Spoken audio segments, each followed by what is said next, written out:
Big match আছে। Croatia France 2018 ফাইনালের recreate হবে, অন্যদিকে পর্তুগালের আছে। আমরা শুরুতে কোনটা আপনার যে ম্যাচ নিয়ে কথা বলতে ইচ্ছে করে সেটাই। ওকে, বল আমার কোর্টে ঠেলে দিলেন, তাই তো? ম্যাচ তো শুক্রবার রাতে। জি, দেখেন লাস্ট বৃহস্পতিবার রাত, আগামীকাল। হ্যাঁ, লাস্ট যদি আমরা 10-12 বছর দেখি বা 3টা বিশ্বকাপ দেখি, ইনফ্যাক্ট 1998 ওয়ার্ল্ড কাপ থেকেও দেখি, ফ্রান্স ফুটবলের যে রেভুলেশনটা, স্পেশালি আপনার মাইগ্রেটেড ফুটবলারদের নিয়ে, এটা ফ্রান্স ফুটবলকে একটা ভিন্ন ডাইমেনশন দিয়েছে।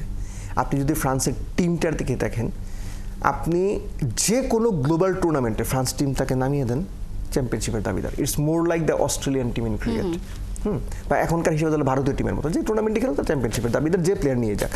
So France Croatia it's more like a ageing team. আর ফ্রান্সের বিষয়টা কি, প্রতি 3 বছরে তারা 3-4 জন করে এমন সব প্লেয়ার সাপ্লাই করে, এটা শুধু পার্টিকুলার একটা পজিশনে কিন্তু না। আপনি উইঙ্গার বলেন, ফ্রন্ট লাইনে বলেন, অ্যাটাকিং মিডফিল্ডার বা ডিফেন্সিভ মিডফিল্ডার, সব কিছু মিলে এমন একটা সিচুয়েশন বা এমন একটা স্কোয়াড তারা দাঁড়া করান, যে স্কোয়াডটা যে কোনো প্রতিপক্ষকে হারিয়ে দিতে পারে। সো ক্রোয়েশিয়ার সঙ্গে ম্যাচে কোনোভাবেই ক্রোয়েশিয়া ফেভারিট না। বাট হয় কি, ক্রোয়েশিয়া বা আপনার ওই অঞ্চলের যে টিমগুলো আছে, ক্রোয়েশিয়া, সার্বিয়া, বসনিয়া, এই টিমগুলোর মধ্যে না একটা লড়াকু মানসিকতা থাকে, এবং তারা হয়তো আপনার গ্লোবাল স্টেজে এমবাপ্পের মতো প্লেয়ার বা লিওনেল মেসির মতো প্লেয়ার প্রডিউস করে না, কিন্তু তারা এমন সব প্লেয়ার প্রডিউস করে যারা ইউরোপের টপ ফ্লাইটে ইফেক্টিভ প্লেয়ার হিসেবে বিবেচিত। এই ইফেক্টিভ প্লেয়াররা আপনার যে কোনো সিচুয়েশনে নিজেদের নার্ভ ধরে রেখে বড় টিমকে হারিয়ে দেওয়ার যোগ্যতা রাখে। এটা কিন্তু আপনি যে ওয়ার্ল্ড কাপের উদাহরণ দিলেন, সেই ওয়ার্ল্ড কাপে আমরা দেখেছি যে আর্জেন্টিনা ক্রোয়েশিয়ার সঙ্গেই হেরেছিল, লিওনেল মেসির আর্জেন্টিনা। সো তাদেরকে আমি খাটো করছি না, কিন্তু ফ্রান্সকে ডেফিনেটলি ফেভারিট মেনে তারাও মাঠে নামে, এটা আমি বিশ্বাস করি।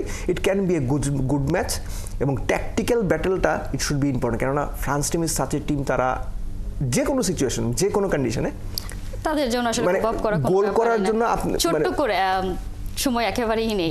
পর্তুগালের ম্যাচ আছে, ক্রিশ্চিয়ানো রোনালদো, তার পারফরমেন্স আমরা দেখছি, মানে 1000 গোলের পথে তিনি এগিয়ে চলেছেন। ওই 1000 গোলটাই এখন হচ্ছে তার ল্যান্ডমার্ক ছোঁয়ার বাকি আছে অ্যাকচুয়ালি। এছাড়া তো আসলে কোনো কিছু আর জিতবেন এই সম্ভাবনা খুব কম। আর নেশনস লিগ মানে জিতলে কি আর না জিতলে কি, এটা আসলে রোনালদো বা ওনারাই খুব ভালো বলতে পারে, এটা তাদের কাছে খুব বেশি ম্যাটারও করে না, আই গেস। নিশ্চয়ই। যদি আসলে ক্রিশ্চিয়ানো রোনালদোর পারফরমেন্স, মানে আপনি তো বলছেন, বুঝতে পারছেন, দেখেন ক্রিশ্চিয়ানো রোনালদো যখন ইউরোপের টপ ফ্লাইট থেকে বের হয়ে গেলেন, আমি পার্সোনালি ব্যাপারটাতে খুব বেশি ভালো লাগেনি আমার। আমি রোনালদোকে ইউরোপের টপ ফ্লাইটে দর্শকরা যখন তাকে দেখতে চাইবেন, তাকে টপ ফ্লাইটেই দেখতে চাইবেন, দ্যাট ইজ ফাইন। বাট আমরা প্রত্যেকেই পর্তুগালের ম্যাচ হলে আপনি রোনালদোর দিকেই তাকায় থাকবেন, রোনালদোকেই খেলে। নিঃসন্দেহে। নিশ্চয়ই আমরা, আপনি যেটা বলছেন, দুর্দান্ত ম্যাচ দেখবো, সেই প্রত্যাশা, সে নিয়েও নিশ্চয়ই আলোচনা হবে। দেব চৌধুরী, অসংখ্য ধন্যবাদ এতক্ষণ সময় দেওয়ার জন্য।